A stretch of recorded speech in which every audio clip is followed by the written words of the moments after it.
అకటకట చివరకు ఎత్తి గతి పట్టినది. తెలివిని కోల్పోయి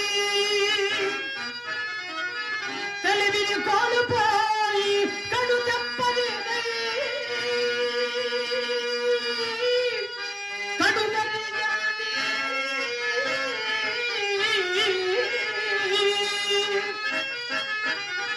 రోవెలదుల మాయలందగిని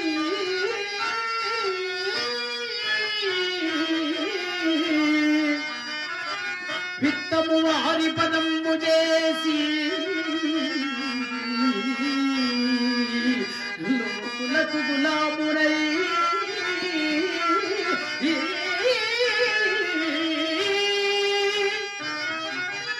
కడుపు కోటకు కావడి చూటిని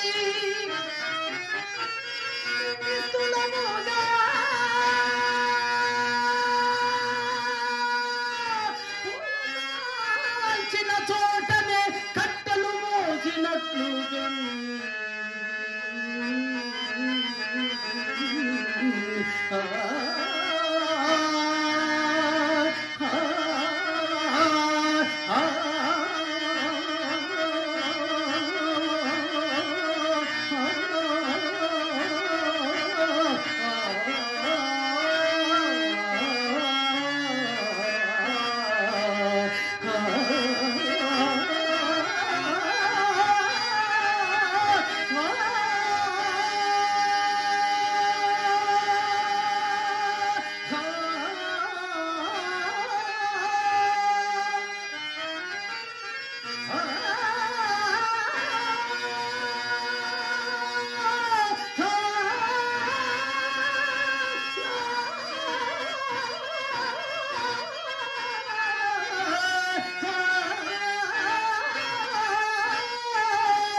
అయ్యా నీళ్ళు చిచ్చి బాబు నీళ్ళు బాబు నీళ్ళు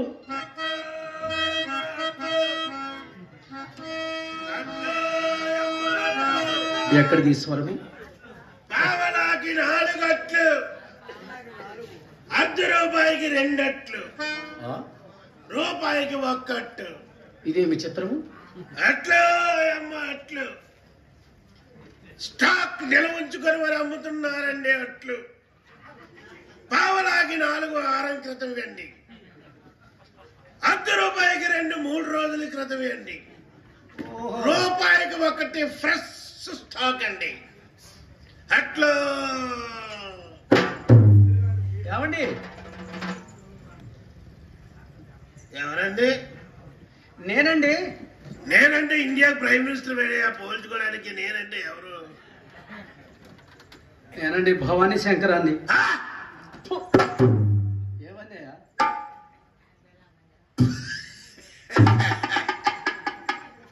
భవానీ శంకర్ గారు ఏటండి ఇలాగైపోయినారు? టిప్ టాప్ పంచులుండివి, ఎప్పుడు పంచుల షాపులో తిరిగేవారు. ఏంటి ఇలాగైపోయారండి? శ్రీకృష్ణ తాడి శంకర. సరేలే, నా పరిస్థితి అట్లుంచము. మరి తమరేమిటి? ఏమిటి? 10,000కు 10 ఉంగరములు ధరించినటువంటి తమ హస్తములు ఏదో పళ్ళాలు మోస్తానే. అంటే 10,000కి 10 ఉంగరాలు పెడితే దిష్టి తగులుతుందని చెప్పేసి ఇంట్లో పెట్టి వచ్చానులేండి. సరేలే. అట్లా మా తమరేంటి నీళ్ళు అమ్మ నీళ్ళు అనుకొని అమ్ముకుంటున్నారు? ఆ పరమశివుని ఎత్తున ఉండేది గంగ నా భుజాన ఉంది ఇప్పుడు బొంగ. మరి ఇది అన్నపూర్ణేశ్వరి నలుగురికి అన్నం పెడితే పుణ్యం తగులుద్దని సరే అట్లా సమర్థించుకున్నావు. మరి ఇంక అన్ని పోయిన తర్వాత మనకు మనం సమర్థించుకోకపోతే ఇంకెవడున్నాడు సమర్థించుకోవడానికి? ఆ కాలంలో మేము ఇద్దరు రోడ్డు అంటే వెళ్తుంటే అండి అలుగు ఏమనివారు తెలుసా?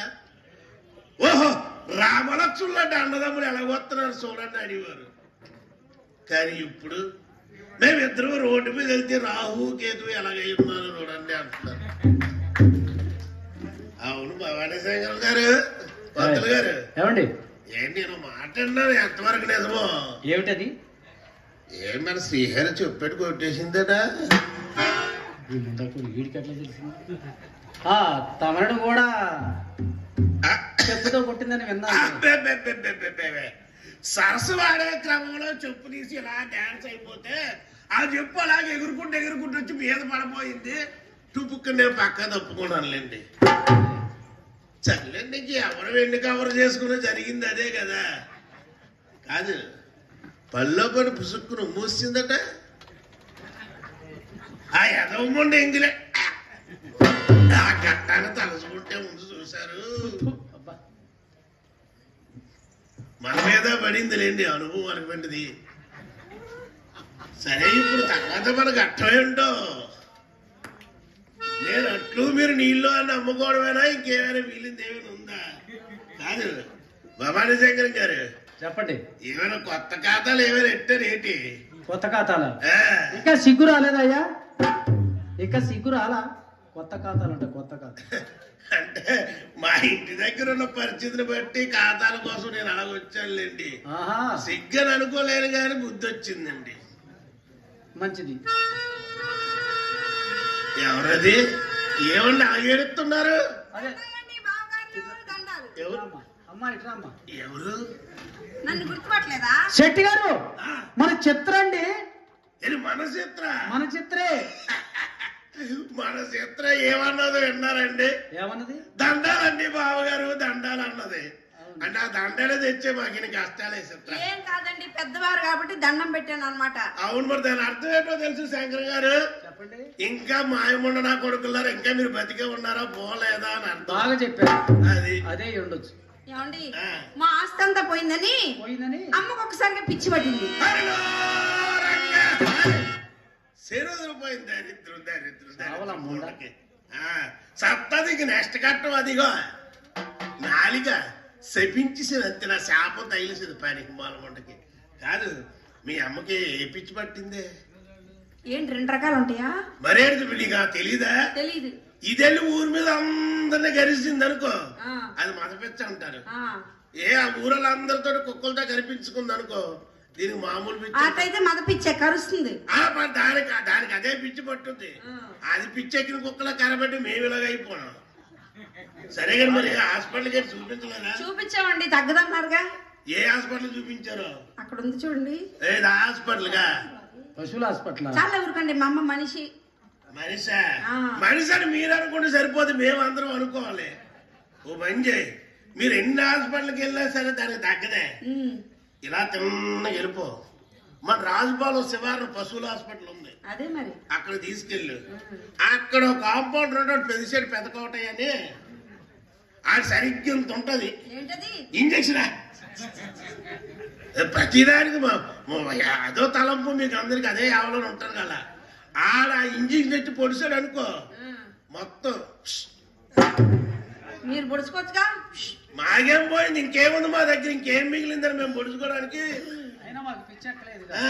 పిచ్చెక్కింది మీ అమ్మకి ఉంటే మీ అమ్మ ఉంటుంది లేదా పిచ్చి పోతుంది. ఏదో ప్రయోగం చెయ్యండి. ఊరికి పట్టిన దరిద్రమైన వదిలిపోద్ది అదమ్మలా. సరే కండి ఇంటికి ఏమిటి కాదు మరి మీ అమ్మకి పిచ్చ పట్టింది.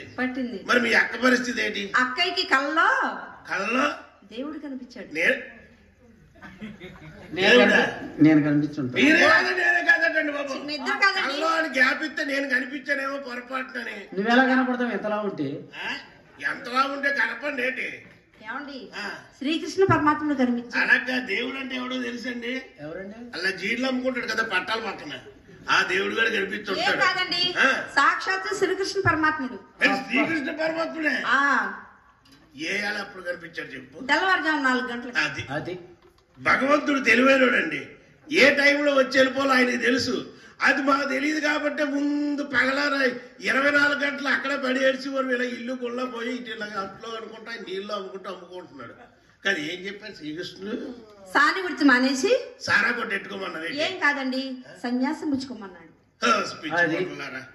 వాళ్ళ దగ్గర మాత్రం ఏటుంటది ఆ సింపుల్గా అడ్డం ఇంకేముంటా చెప్పు. ఆ డొక్కు అంతకంటే సిడతలు తప్పించి ఏముండవు, బూడిదే. వాళ్ళు కూడా సరిగ్గా బతకనట్లేదు, ఈ మొండలో సన్నాసంలో కలిసిపోతారట. మరి నీ సంగతి ఏంటే చిత్ర? నాకేం తక్కువ, నాకు 1 లక్ష రూపాయలు ఉంచింది. ఎందుకేంటి, నన్ను పెళ్లి చేసుకున్నాడికి 50,000, నాకు 50,000. ఏమిటి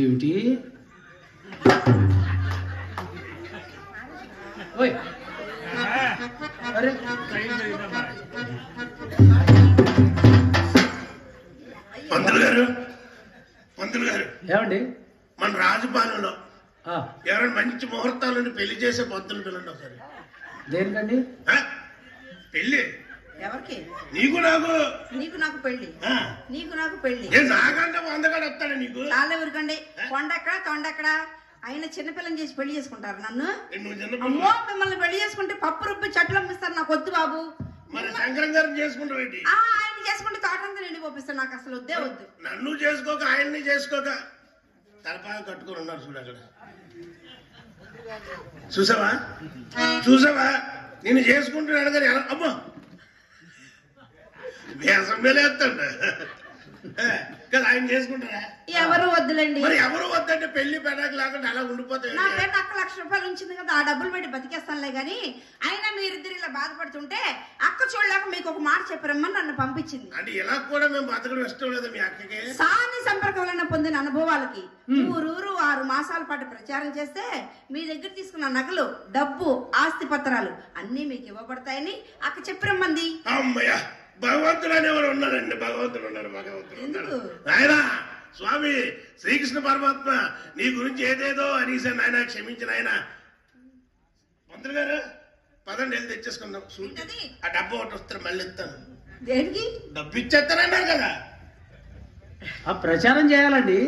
ప్రచారం ఉంటుంది, 6 నెలలు ప్రచారం చేయాలి. 6 నెలల ప్రచారం చేస్తే నా డబ్బులు వస్తాయి, మీకు అలా తేలిగ్గా రావు కదా. 5 నెలలు చేస్తావుదా? ఆహా, 1 నెల తీసేస్తారా?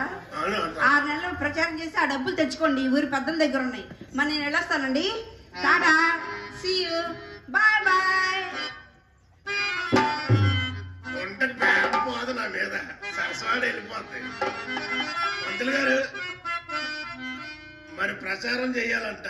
అవును, మొదలెట్టండి. మరి ఇంకేం చేస్తారు?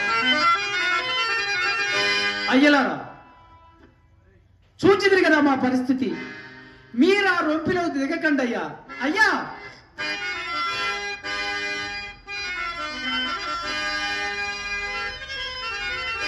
ఇంత బలవంటి యువకులుగా సాని సంపర్కముగా చవటలారా,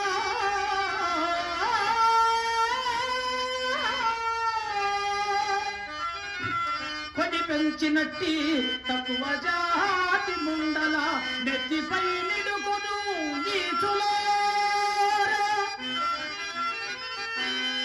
ఎంత పెట్టిన తృప్తియబూదని తత్తుల దెప్పగానడు వెన్నెలప్పలారా.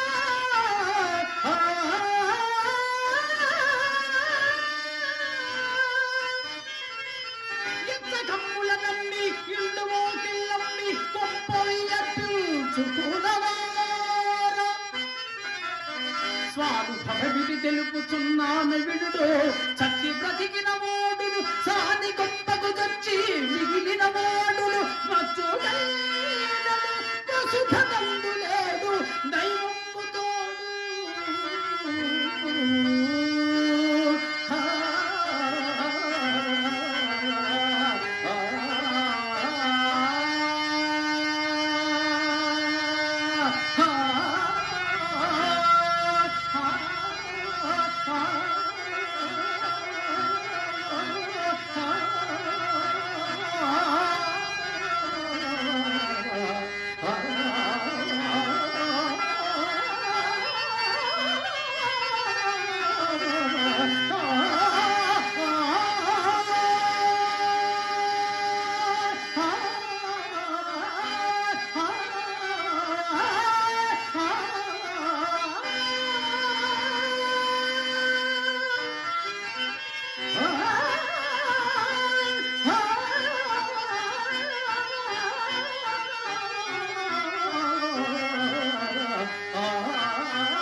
కదండి, ఇంటిలో మంచి అందమైనటువంటి రంభలాంటి భార్యను ఉంటుండగా వేశ్యా సంపర్కం కోరి పరస్త్రీల వెంబడి వెళ్తే మందులేని జబ్బులు వస్తాయి, జీవితం అంతా సర్వనాశనమే సంఖ్యనాకపోతుంది.